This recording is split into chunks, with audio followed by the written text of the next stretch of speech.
Hey everybody, hope everybody's having a great day today so far. I wanted to put out a video today of a vlog that speaks about the State of the Union address. Now that is the hot button issue that President Obama just gave. That's the hot button speech on issues that President Obama just gave a couple hours ago. And I've gathered a lot of the reactions from it, and I feel like a lot of the reactions geared towards deconstructing what he says of what makes news, what makes sense, what doesn't make sense. For example, I heard the news been saying a lot that he did not mention anything about the mass shootings, gun control laws, so on and so forth. But at the very beginning of the speech, he said that he's going to spend the last year of his presidency pushing through certain terms and certain laws that he wants to set forth into action for not only this year, but for years to come, to influence policy, leave behind a great legacy for yada, yada, yada. And gun control was actually one of the things he mentioned. Albeit he didn't mention a lot about it. He only mentioned it for like 8 seconds. But he did mention it. He did mention a lot of the stuff in his speech that really didn't do much of the explaining of what he's going to do at all. He's just saying the State of the Union is strong, the State of the Union is good. He kind of like raised his fist and tried to be patriotic a little bit, which is what I think a president should be doing. So good job, Obama. Good job on your State of the Union address. The other thing that I wanted to address that he spoke about specifically, which was kind of weird to me, was how aggressive he tended to be, or he got during the speech. And I do understand, as a person with an, I don't want to say insurmountable amount of power, but as a person in high office with a lot of power, he bears witness to a lot of atrocities that happen in life, a lot of tragedies that hit home close to the heart, like terrorist attacks from all over the place, like Paris, to domestic terrorism. So all this stuff that he talks about and how he's going to be aggressive in pursuing the assailants. And I thought it was very, very threatening. It's not something that I generally hear coming from, a benevolent president with, hope for the future, change, and all this other stuff. But I do realize that in order to be in a person or a position of power, not doing enough is showing the sign of weakness.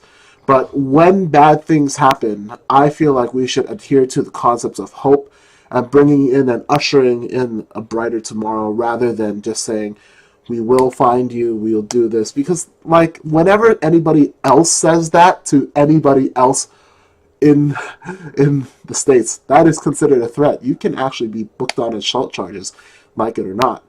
Like, oh, blah blah blah, I will hit you or something, or I'll get you, and blah blah. That is pretty much verbal assault. So kind of weird and kind of threatening-y. So that was my take on it. Those were the two things that I had that stood out to me during the speech. The last thing that I really wanted to emphasize was whatever he said during the speech about how things are and how he wanted to fix things. The one thing that holds true is the future is always in the hands of the people. If the people are inspired to vote for their policies, for social, economical, and political change, the way that gets through to people is that if something affects them specifically.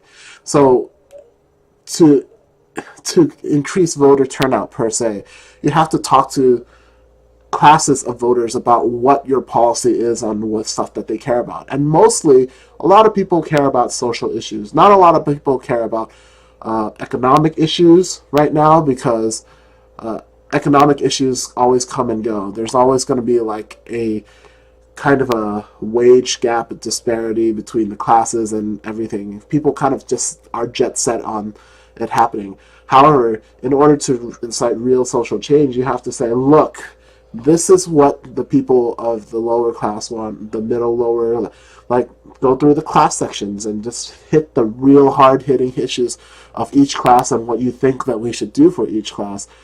People are not very to the point when they speak about economic, social, and political issues, because everybody is just trying to raise money in order to have like these soirees for people to come and raise more money and raise awareness, like, look at him or look at her, they're good people, so cast your vote for them. Let's play ads showing that they have a great track record, or let's place attack ads saying that they have bad track records. See, all those things come into play when you're talking about the State of the Union. It's not only the state of how we are patriotic, how we feel that the country is doing, but also how the government in itself is doing. Because if the government in itself is fighting amongst, our own laws and bylaws and constraints, if the government is not able to find an equal representation of a law that fits the majority of the people, then we have issues. That's where the real State of the Union stands. Do you want a government that could be bipartisan and work through these issues, or do you want radical groups that will say, look, this is what's best for this people, this is what's best for these people, so we should have the best for all the times? For somebody who's slightly less educated than the average person, I guess, I would say that these bouts of hedonism, this pursuit of immediate pleasures, tear down the walls of society and rebuild centers around individuals, and at its core, big representation of those type of individuals. That's not something we want.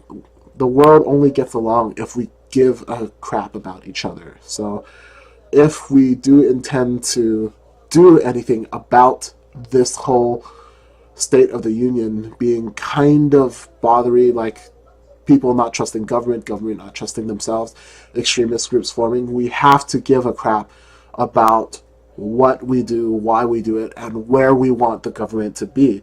And maybe that comes from self-examination and self-explanation of what you think the government should do. And as always, if you're able to look at it from a clear, calm perspective and really understand and dissect both sides of the argument, then you're doing something correctly.